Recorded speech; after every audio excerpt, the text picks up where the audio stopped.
Pemirsa, kasus demam berdarah di NTB meningkat. Per awal Januari 2023 tercatat 386 kasus DBD dan 12 orang meninggal dunia.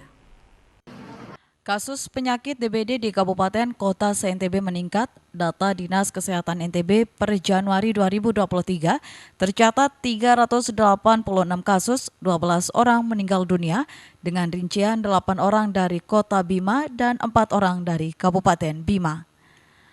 Dari 10 kabupaten kota se-NTB, Kabupaten Sumbawa dan Lombok Timur yang belum menyerahkan laporan kasus DBD.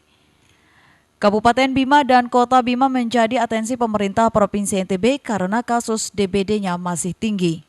Kepala Seksi Pencegahan dan Pengendalian Penyakit Menular Dinas Kesehatan Provinsi NTB menjelaskan meningkatnya kasus DBD di kabupaten kota menjadi atensi Dinas Kesehatan NTB dari pembersihan sarang jentik nyamuk hingga pendistribusian obat-obatan ke kabupaten kota.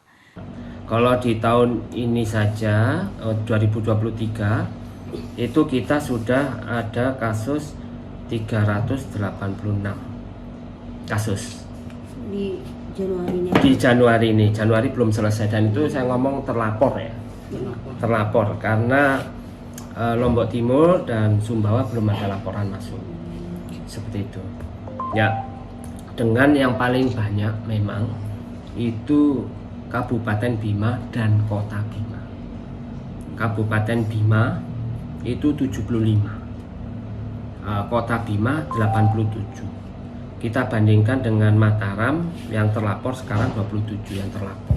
Teman-teman kabupaten kota diharapkan melakukan pemberantasan sarang nyamuk yang pertama dengan target bebas jentik 95%. Artinya 100 rumah yang disurvei itu 95 rumah harus bebas jentik. Kenaikan kasus DBD diprediksi akan terus meningkat hingga bulan Maret mendatang karena siklus tahunan kasus DBD di NTB dan awal tahun menjadi puncak kasus DBD tertinggi. Dari Mataram, Vinka Andini, iNews melaporkan. Kita beralih informasi lainnya, 3 anggota panitia pemungutan suara di Lombok Barat diganti karena terindikasi sebagai kader partai politik dan pernah menjadi calon legislatif pada Pileg 2019. 3 anggota panitia pemungutan suara atau PPS di Desa Sesaut Narmada, Lombok Barat diganti karena berafiliasi dengan partai politik dan pernah menjadi calon legislatif pada Pileg 2019.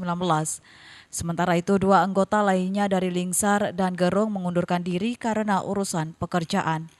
Lolosnya beberapa PPS yang terindikasi berafiliasi parpol tersebut karena identitas mereka tidak terlacak melalui sipol atau sistem informasi partai politik. Divisi Sosialisasi Komisioner KPU Lombok Barat, Riyadi, menyatakan anggota PPS bersedia mundur dengan sukarela karena terbentur aturan. Oh ya, jadi untuk acara hari ini kemarin ada masukan terkait dengan PPS kami, itu yang kami tindak lanjuti pada hari ini untuk kita lakukan PAW. Di antaranya salah satu PPS kita yang ada di Desa Sesaut di Kecamatan Narmada. Sisanya yang lain? Sisanya ini ada PPS di Kecamatan Lingsar dan Kecamatan Narmada. Kecamatan Gerung.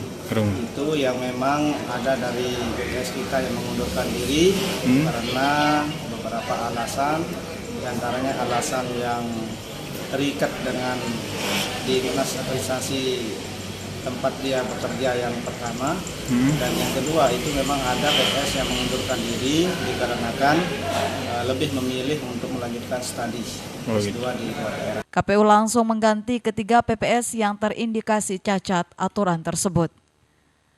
Dari Lombok Barat, Muzakir, iNews melaporkan. Kita beralih informasi lainnya, bertandang ke Nusa Tenggara Barat, Anies Baswedan melakukan ziarah ke makam ulama karismatik yang juga pahlawan nasional, yaitu Tuan Guru Kiai Haji Muhammad Zainuddin Abdul Majid. Anies Baswedan bersama rombongan tiba di komplek makam pahlawan nasional Tuan Guru Kiai Haji Muhammad Zainuddin Abdul Majid di Pancor, Lombok Timur. Kedatangan Anies disambut para relawan dan ratusan santri di lingkungan Yayasan Pendidikan Hamzanwa di Pancor. Kunjungan Anies ke makam kakek Tuan Guru Bajang Muhammad Zainul Majdi merupakan rangkaian lawatannya ke sejumlah wilayah di Pulau Lombok. Alhamdulillah pada sore hari ini dapat kesempatan untuk berziarah langsung salah seorang yang amat berjasa di dalam syiar Islam, khususnya di kawasan Lombok dan Nusa Tenggara Barat.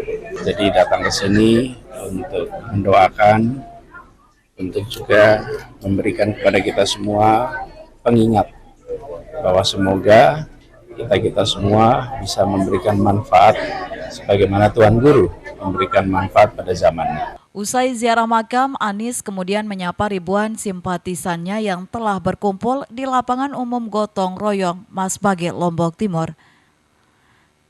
Dari Lombok Timur, Ramli Nurawang, iNews melaporkan. Beragam informasi penting lainnya akan kami sajikan untuk Anda sesaat lagi. Tetaplah di iNews NTB.